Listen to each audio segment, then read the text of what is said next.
The divide with the whole furry thing is that some people, you know, they believe that we're born human, but really should be a wolf, or like that's their spirit animal or whatever. Right. But then there's the furries who yip. Yipping is like how they or whatever. Oh. In the fursuits. Whoa. You know so much, Sean. You know a lot. Me and my ex back in the fucking... What?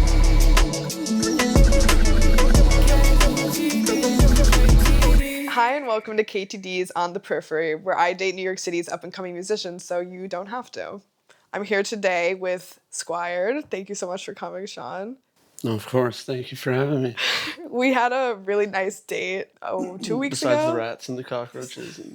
Well, I thought that sort of added to the ambiance of it. Did you feel like the rats brought out the color of my eyes? Yeah. And the cockroaches, especially the brown, you know, the reflection. Right, that's so the nice. The glimmer of the cockroach in your eye, yeah, that Thank really you. is. You made me feel so beautiful, so thank you so much. Cheers for being the first guest on KTD. Cheers for... I'm honored. Thank you. Cheers for actually meeting you in person. And then a third cheers for good luck. Cheers to the success of this show.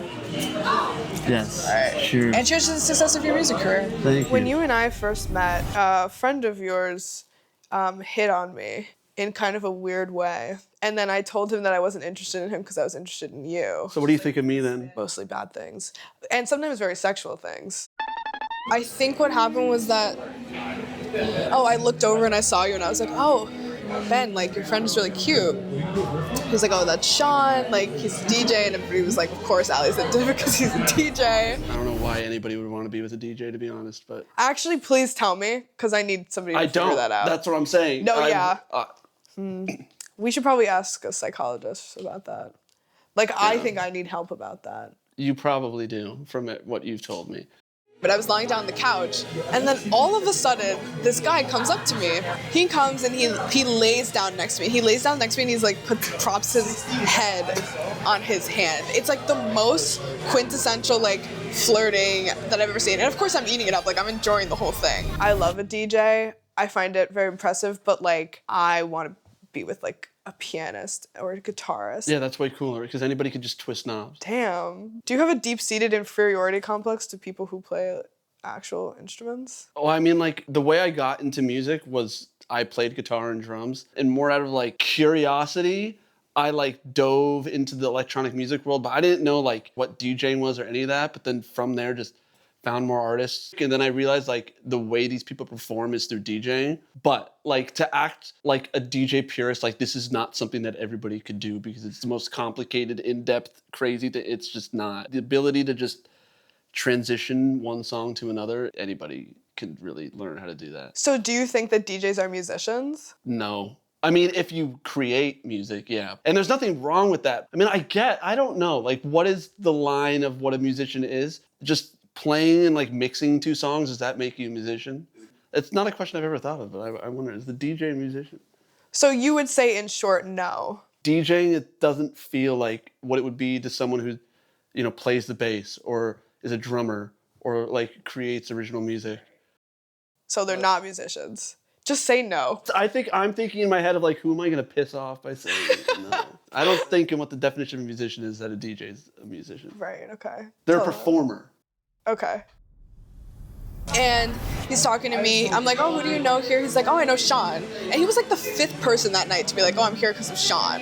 And I was like, okay, I gotta like know this Sean guy. And I knew your name like from asking Ben before. So he goes in, he's like still talking to me, and he's like being so flirty. He's clearly like a dude who's been around. He's kind of ran through. Isn't there that one shirt? Oh, yeah, an Italian fetishizer or something? Yeah, Italian fetishizing shirts. Yeah, Mommy's Little Meatball or whatever it is. Mommy's Little Meatball? No, what is it? No, I mean, that's a thing, yeah, but that's a thing for, like, that you put on a baby's bib. Well, I think it's an endearing, just sort of like, hey, I'm walking here, kind of Mommy's Little Meatball. It's not like Daddy's Rigatoni or something. Daddy's Rigatoni? Mommy's Little Meatball, Daddy's Rigatoni. I don't even know what I was gonna ask you. So I'm like, oh, how old are you? He goes, I'm old. Like, how old do you think that I am? And I was like, well, I don't know. Like, are you old? And he was like, how old is old? And I was like, 30. And he goes, whoa, I have a lot to say about that. So you don't really drink alcohol? No. I mean, it depends on the time. Got it. But I like to be drunk, so it's a predicament. Obviously, the scene is like alcohol, drugs. There's drugs? No. No, not in electronic music. Maybe in like other genres, but not in electronic music. Like jazz? Jazz and like folk music. And, Right. Yeah, but not as much. Not electronic music. Techno. They're sweethearts over there. We don't do drugs. That's sweet. That's a sin. Who needs drugs when you have love?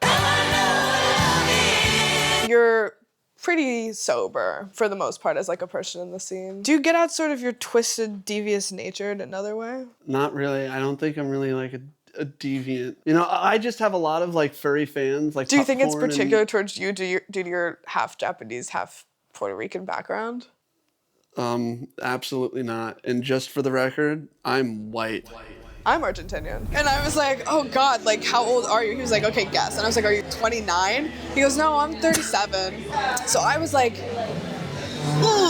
that's a little too old for me. And then, next thing I know, I go up to Ben and I'm like, Ben, like, where's Sean? Like, I'm gonna go introduce myself. He's like, oh, Sean left. So you log into SoundCloud and what do you see? You know, there'll be a little orange blob on the notification thing and you go and click on that. And then I'll be seeing comments from some people who I can only assume are furries because their profile pictures are fucking furries. Right.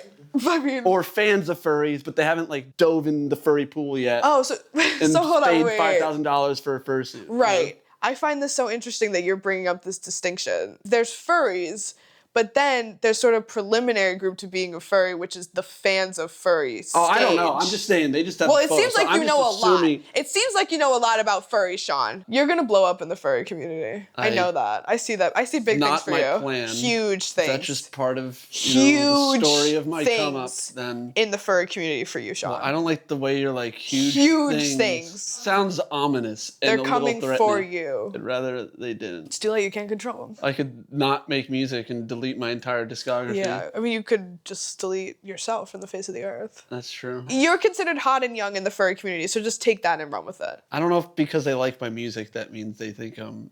No, they probably think that you're like a young buck, no pun intended. Oh, fuck. That is not a sentence I ever wanted to hear in that context. That's like when someone once commented on a photo of mine and said that I was a pillow pet, and I didn't really like that. That's like... so awesome. No, I felt uncomfortable. Well, I guess if you're not into it, that's not awesome. But if like I was into a guy and like he was like a pillow pet for me, like I would be like, you're so awesome. We're here today with Squired, half Japanese, half Puerto Rican, pillow pet furry. That's a long list of accolades. I'm not sure any of those are really accolades, just things. And all of them are accurate. No, it was like 2, and my friends were at like another place. It was not 2. It was after like, 12. Okay, maybe it was like 12:30. But they were at another thing, and they were like, you better promise and like come here. And then my other friends, who were his friend, they had ordered an Uber, and they were like, we gotta go. I was like, fuck. Because I was like, either I go with them, and you miss or I have to buy like, a fucking the love Uber of your now. Life. You know, I didn't know at the time, but... Sure, you had no idea. I was saving $60 on an Uber. Yeah, that's fair. That's very fair. I did want to talk to you a little bit about, you know, your recent trip to Japan and how you were touring there, and sort of what made you fall in love with Japan in the first place. And what made you want to go back? Besides your half Japanese heritage that pairs really well with your half Puerto Rican heritage. I went to Japan in 2018 for the first time. And I never had like desires growing up to like go to Japan. I'd never watched anime or was like a weeb. Are you just saying that you're not a weeb now to sort of cover your tracks? Because, no, like, I really just Japan never. So I never watched anime until I met my ex. Right. Well, I watched like Spirited Away and like Studio Ghibli. Slippery slope. But purists... Slippery slope to weebdom. But like going somewhere like Japan, anywhere really in Asia, it's just so different than the West. Right. And so to like experience that for the first time, it's just like, it really was like the quality of life. And that for me, like it was just a crazy, super fulfilling experience. But like Japan in general as a country, like it's always just a place that I could just keep going to and I'm never gonna not want to return. You don't speak Spanish and Japanese? Are your parents disappointed? Did they not raise you speaking that? Yeah, my Italian mom is pretty disappointed I don't speak Japanese, and my Irish dad is also pretty upset about that too. About the Spanish part? Yeah, that's so where does the 50-50 come from? If you're What do you mean? Was it sort of like, where did the 50% Puerto Rican and 50% Japanese come from? From your brain. I'm asking this sort of out of self-interest because of my developing crush on you. We're not going to be able to sort of be together. Nah, apparently not, I guess. Because you're going back to Japan. Indefinitely? I wish. Oh. How long? Like 2 months. Oh, so this is just an excuse to not go out with me. So then I went outside and I was like, hey, and he was like, Ali, like, what's up? Like, I haven't seen you for a while. And I was like, listen, like, it was so nice to talk to you. I'm into your friend Sean. And he was like, I get it. He like dapped me up and he walked out. It was like super nice, very amicable. And I remember Ben turning to me, he goes, wow, that was such a nice rejection. That's how all rejections should go. I was like, you're so right, Ben. You're so right. What would you say to a beautiful girl who wants to marry a musician? How should I approach them at their shows, if at all? The thing that matters is if they were like, had some like already like parasocial relationship online. Right. Or was like someone who just like knew you by your artist name. And like obviously some people don't know your real name, but it just depends. It's just the vibe. Like you could just tell. So it's just, you're just saying you wouldn't date somebody that rubs you the wrong way. If they were normal and they were the one who did it, yeah. And like I was obviously down. Yeah, you find her attractive. Then, yeah. She looks like me. Then, yeah.